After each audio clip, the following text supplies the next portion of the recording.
Taif adalah kota bersejarah yang menjadi salah satu dari kota peradaban Jazirah Arab, selain dua kota suci Mekkah dan Madinah. Taif adalah kota yang mengandung sejarah penting karena telah menjadi kota dengan perdagangan dan peradaban maju di masanya. Bahkan jauh sebelum Nabi Muhammad lahir dan diutus menjadi nabi. Tidak heran jika di kota Taif banyak ditemukan arkeologi bernilai sejarah, baik sebelum Nabi diutus atau setelahnya. Masjid Abdullah bin Abbas menjadi salah satu masjid terpenting di kota Taif yang sekaligus menjadi monumen sejarah. Bahwa di tempat itu, Rasulullah mendirikan tenda saat pembebasan Taif pada tahun 8 Hijriah setelah peristiwa Fathu Makkah dan Perang Hunain. Secara geografis, kota Taif berada di sebelah tenggara Mekkah, sekitar 80 km dengan jarak tempuh 1,5 jam perjalanan.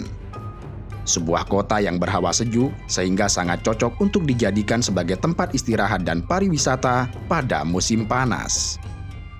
Para raja dan kerabatnya banyak membangun tempat-tempat peristirahatan di kawasan ini, sehingga Taif juga digelari dengan Qaryatul Muluk, yang berarti desa para raja.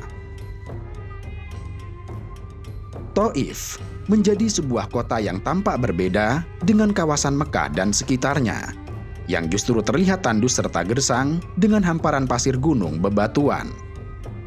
Kota Taif diberkahi dengan tanah subur, walaupun komposisi bebatuan lebih mendominasi.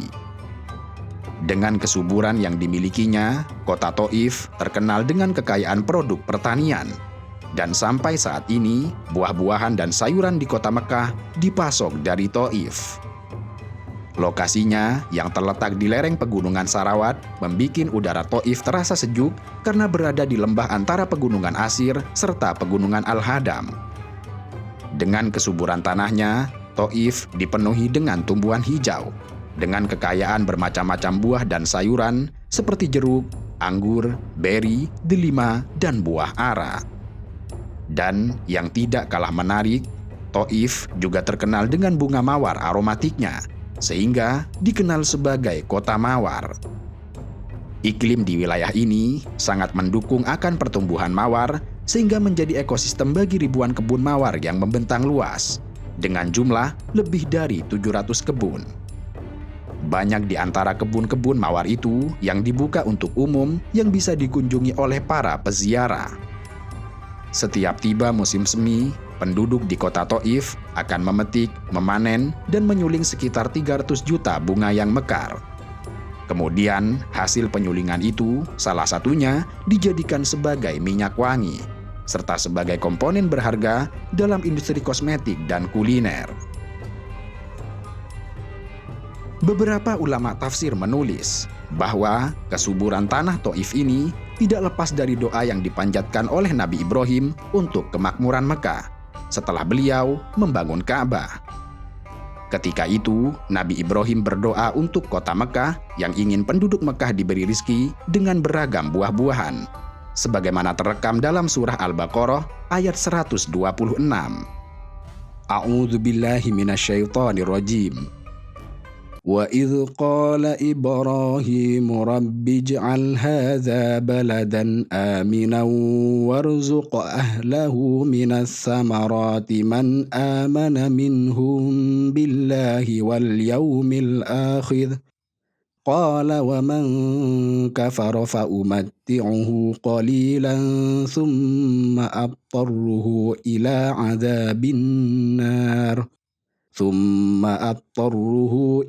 عَذَابِ النَّارِ وَبِئْسَ الْمَصِيرُ. Dan ingatlah ketika Ibrahim berdoa, "Ya Tuhanku, jadikanlah negeri Mekkah ini negeri yang aman dan berilah rizki berupa buah-buahan kepada penduduknya, yaitu di antara mereka yang beriman kepada Allah dan hari kemudian." Dia atau Allah berfirman, "Dan kepada orang yang kafir akan aku beri kesenangan sementara. Kemudian akan aku paksa dia ke dalam azab neraka, dan itulah seburuk-buruk tempat kembali." Allah kemudian mengabulkan doa Nabi Ibrahim dengan memindah sebuah desa subur di Syam ke Taif. Pada akhirnya, Taif sebagai pemasok rezeki penduduk Mekah sebagaimana yang diinginkan dalam doa Nabi Ibrahim. Karena itu, tidaklah mengherankan jika tanah Taif jauh berbeda dengan tanah kawasan Arab yang cenderung gersang serta kering. Sejarawan kuno kota Mekah bernama Al-Azraqi dalam karya monumentalnya yang berjudul Akhbaru Makkah menyebut banyak riwayat yang menyebut bahwa Taif adalah hasil perpindahan dari Syam. Al-Azraqi menulis sebuah riwayat yang bersumber dari Az-Zuhri. Sesungguhnya, Allah Azza wa Jalla memindahkan sebuah desa dari salah satu desa Syam, kemudian meletakkannya di Taif. Karena doa Nabi Ibrahim Khalilullah yang berdoa, berilah rizki berupa buah-buahan kepada penduduk Mekah.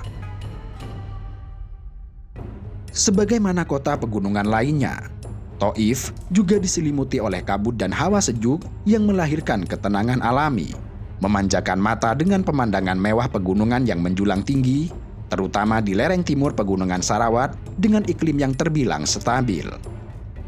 Ini tidak lepas dengan ketinggiannya yang berada di sekitar 1.700 meter di atas permukaan laut, dan bertambah saat menuju ke daerah pedesaan di bagian selatan tempat pertaniannya berada. Semakin menambah eksotik dan dinamis saat berada di ketinggian 2.400 meter, dengan hamparan ladang yang dipadu dengan suasana alam yang sejuk dan alami. Selain sebagai kota yang subur, Taif juga dipenuhi dengan monumen bersejarah, mulai pra-Islam hingga masa kekhalifahan Islam. Mengandung arkeologi sejarah kenabian yang menjadi saksi perjuangan Rasulullah saat menyiarkan agama Islam bagi penduduk sekitar pegunungan tersebut. Di kota inilah Rasulullah Shallallahu Alaihi Wasallam mendapat tantangan hebat, cemoohan dan pengusiran, dan bahkan sempat dilempari batu oleh kabilah Thaqif, kabilah terbesar yang berada di kota Taif. Saat itu, kota Taif dihuni oleh orang-orang kaya dan para pemuka kaum Quraisy dari Bani Thaqif yang membangun istana-istana di sana.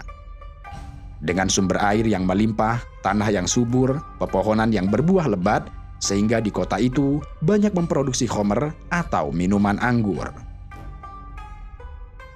Dalam bidang spiritual dan sosial politik, pada zaman Rasulullah, orang-orang Taif bermusuhan dengan kaum Quraisy dalam bidang spiritual serta sosial politik. Saat itu, Taif menjadi tempat penyembahan Lata, sementara kaum Quraisy memandang patung Lata sebagai pesaing patung Hubal, patung milik kaum Quraisy yang paling besar. Hal itulah di antara alasan Rasulullah memilih kota Taif sebagai tujuan suaka setelah mendapatkan penolakan keras dari kaum Quraisy di kota Mekah.